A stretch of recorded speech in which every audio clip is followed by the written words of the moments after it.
नमस्कार, स्वागत है आप सभी का। आप देख रहे हैं न्यूज 18 इंडिया। मैं हूं आपके साथ ऋतिका सिंह। ऑपरेशन कानपुर लगातार जारी है। ऑपरेशन कानपुर पर अभी बहुत खुलासा बाकी है, लेकिन इससे पहले देखिए कि न्यूज 18 की टीम ने सच जानने के लिए और क्या किया है।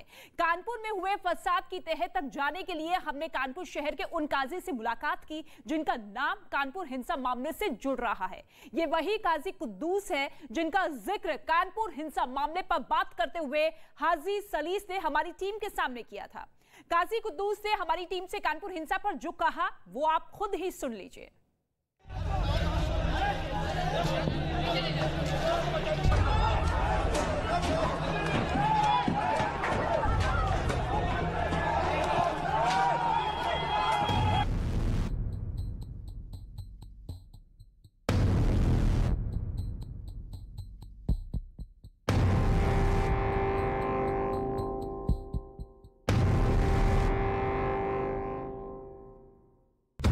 कानपुर मामले की पड़ताल के इरादे से निकली हमारी स्पेशल इन्वेस्टिगेशन टीम काजी कुद्दूस से मिलने के लिए उनके मदरसे पहुंची। काजी कुद्दूस कानपुर शहर के 8 काजियों में से एक है और मुस्लिम समुदाय में एक रुतबा रखते हैं। हमने अभी उनसे बातचीत का सिलसिला शुरू ही किया था कि उन्होंने अपना आपा खो दिया और 3 जून की हिंसा के मामले पर बोलने की बजाय पुलिस की तफ्तीश पर ही भड़क गए। बराबर ये चीजें हमारे साथ पेश आ रही हैं। अगर बाहरी दबाव ना होता ये कुछ भी नहीं करते। नोट कर लीजिए इस बात को। ये तो यही चाहते ही है कि हम आपको उलझा के रखें। वक्त है हमारा, उलझा लीजिए। वक्त बदलता रहता है, मौलवी साहब याद रखिए। हम लोग मुर्दा कौम नहीं है, जिंदा कौम है। वक्त बदलता है। हमने 800 साल हुकूमत की, हमने किसी का ज्यादती नहीं की। कर रहे होते तो 800 साल हुकूमत माई जलाल को पैदा नहीं हुआ करके निकाले। हमने मोहब्बत दिया, हमने कानून दिया, हमने आदल इंसाफ दिया, तब हम यहाँ पर 800 साल जिए। तब हमने आपको गले लगा कर रखा था। मोहब्बत दे रहे थे तो आप मुझे पकड़े हुए थे। हमने आपको मौका अगर ऊपर वाले ने दे दिया तो 70-75 साल नहीं लगे, पैर जमीन पर नहीं टिक रहे। गलत है, ये सोचे गलत हैं। आप हमारे आप कितना बंद कर लोगे यार? मारो सबको, लेन से गोलियां कितनी मार लेगा कोई गोली? हम कह रहे तुम गोलियां चला दो, खुदा की कसम खा के कह रहे। उसमें उसके बाद जो अफराद पैदा होंगे वो आपके लिए नासूर बन जाएंगे। हम तो इंतजार कर रहे हैं गोली चलवाओ, पूरे इलाके को तुम सालों को जलवा दो। ये जब ही मसाइल हल निकलेंगे, अफराद पैदा हो जाएंगे हमारे वहाँ। काजी कुद्दूस की बात को सुनकर हमें ये समझ आ रहा था कि उनको कानपुर हिंसा मामले का कोई मलाल नहीं है और इसके ठीक उलट वो इस मामले को उलझाने के लिए हमसे मजहबी लाइन पर बात करने लगे। अरे यार ये हमारा वक्त है, कुछ नहीं।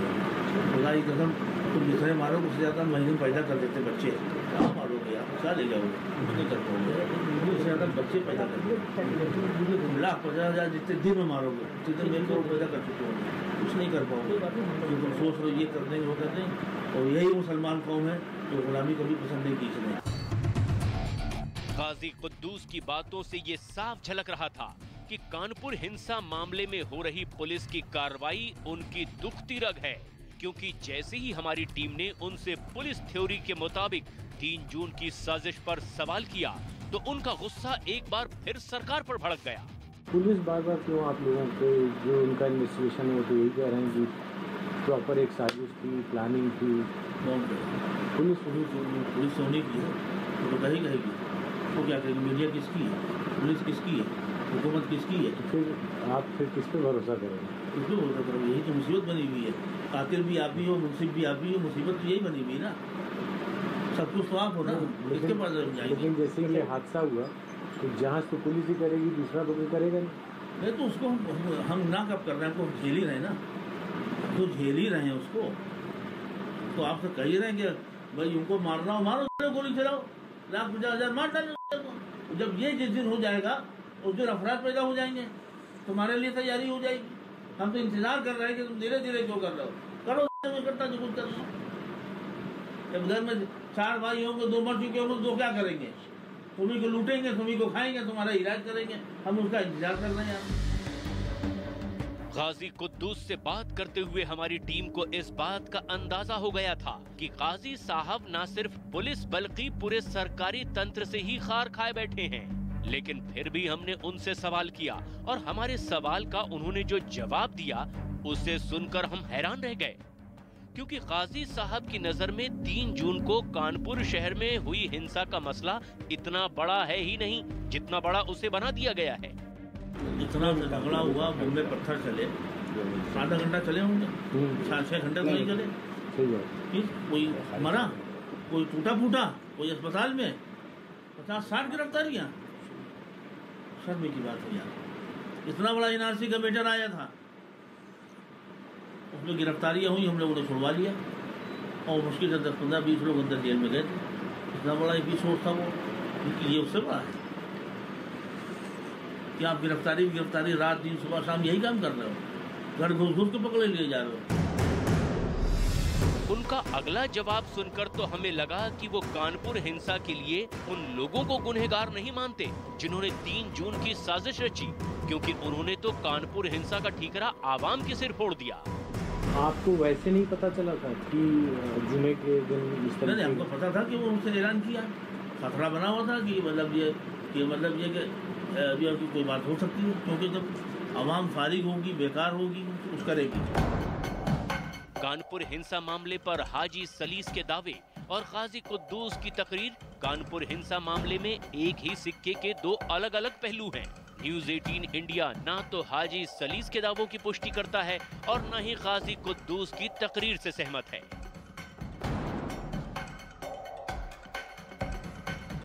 और कानपुर से अमित सिंह लगातार हमारे साथ मौजूद हैं, सीधे लाइव उनका रुख कर लेते हैं। अमित, काजी कुद्दूस को हमने सुना, उनकी जहरीली सोच और जहरीली जुबान को भी हमने सुना। उन्हें किसी तरीके का कोई मलाल नहीं है जो कानपुर में हिंसा भड़की, बल्कि वो तो बेसब्री से इंतजार कर रहे हैं कि कब शहर में, कब प्रदेश में आगजनी जैसी घटनाएं बढ़े।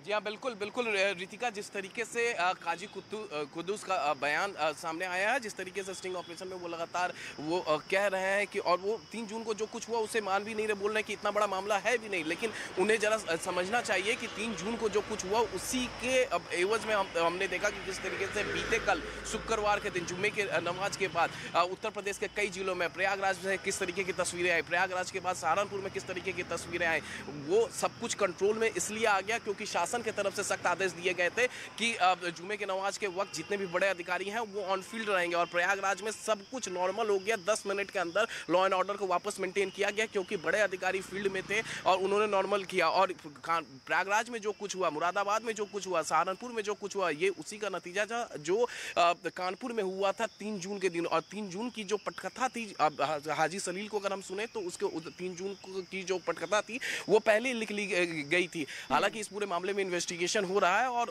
काजी कुद्दूस एक बात और ये कहते हैं कि इतनी बड़ा ये मामला नहीं था कि जो पुलिस इतनी गिरफ्तारियां कर रही है, लेकिन जो तस्वीरें निकलकर सामने आई हैं, जिस तरीके से पथराव हुआ है, ये काफी बड़ा मामला था। और सबसे बड़ा मामला इसलिए हो जाता है उस दिन जो सबसे ज्यादा जो डिप्लॉयमेंट थी पुलिस की वो हिंसा वाली जगह से। अमित, आपको रोकना चाहेंगे, इस वक्त मोहसिन रजा हमारे साथ मौजूद है। सर, स्वागत है आपका न्यूज़ 18 इंडिया पर। सर, कानपुर में जो हिंसा हुई उसको लेकर लगातार सवाल खड़े होते हुए नजर आ रहे हैं, लेकिन ऑपरेशन कानपुर न्यूज़ 18 इंडिया ने सामने रखा है जिसमें यह साफ है कि पूरी तरीके से, सुनिश्चित तरीके से, सुनियोजित तरीके से एक प्लानिंग की गई थी कि किस तरीके से कानपुर को भड़काया जाए। क्या कहेंगे सर आप?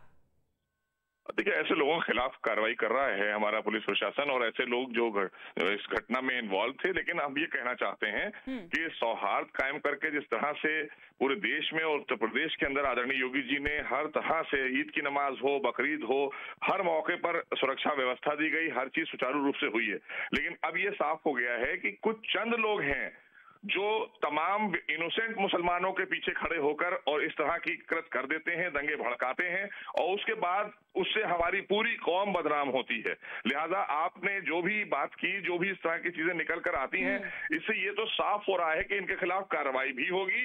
और हम अपने समाज से भी कहेंगे कि ऐसे लोगों को देखकर चिन्हित करें और पहचान लें कि इनके बहकावे में आने की जरूरत नहीं है। सरकार सक्षम है, सरकार आपको सुरक्षा व्यवस्था सब देगी, सौहार्द बनाने का काम आपका है। आप बेवजह के लिए ऐसे लोगों के पीछे मत खड़े होइए जो लोग आपको बहला फुसला कर उपद्रव करा लें, आपसे ईंटें चलवा लें, बाद में फिर परेशानियां बढ़ती हैं, पुलिस कार्रवाई करती है।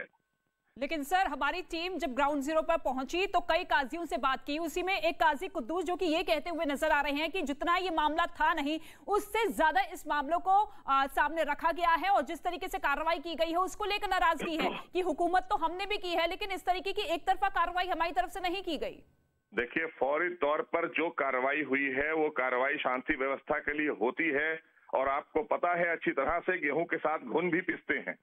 लेकिन हमारी प्राथमिकता है, पहले शहर में कहीं पर भी इस तरह की कोई चीज आए, पुलिस प्रशासन वहां पर सौहार्द कायम करती है, शांति व्यवस्था को बहाल करती है और ऐसे लोगों को चिन्हित करके सामने लाती है। अब मुस्लिम समाज के सामने ऐसे चेहरे आ रहे हैं जिनकी, देखिए सबसे बड़ी बात क्या है इसमें कि जिनकी राजनीतिक जो उनको लाभ पहुंचाती थी दूसरी पार्टियां, ये वही लोग हैं।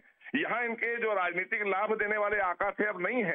ये जानबूझकर अपनी राजनीतिक रोटियां और अपने निजी स्वार्थ के लिए, लाभ के लिए इस तरह भड़काकर लोगों को दंगा करा लेना, उपद्रव करा लेना ताकि इनकी अपनी जो दुकानें थी वो चलती रहें। वो दुकानें नहीं चल रही हैं भारतीय जनता पार्टी की सरकार में, क्योंकि हमारी सरकार ईमानदारी से बिना भेदभाव के काम कर रही है आदरणीय योगी सरकार में। ये बात सबको पता है और किसी के साथ अन्याय नहीं हो रहा है। अपराधी पर ही खाली शिकंजे कसे जा रहे हैं, जो उपद्रवी हैं उन्हीं पर ही शिकंजा कसा जा रहा है। लेकिन ये बहकाने और भड़काने के लिए, क्योंकि ये जानते हैं कि हमारा समाज उसको शिक्षा नहीं दी है पिछली सरकारों ने। अगर वो शिक्षित कर दिया होता, उसके हाथ में भरपूर रोजगार होता, तो वो ये सड़क पर इनके लिए गुम्मा थोड़ी चलाने आता। ये यही लोग हैं जिन्होंने शांति चयन और सौहार्द को बिगाड़ने की कोशिश करेगा उसके खिलाफ सख्त से सख्त कार्रवाई की जाएगी और कार्रवाइयां हो भी रही है, कई गिरफ्तारियां हो चुकी है।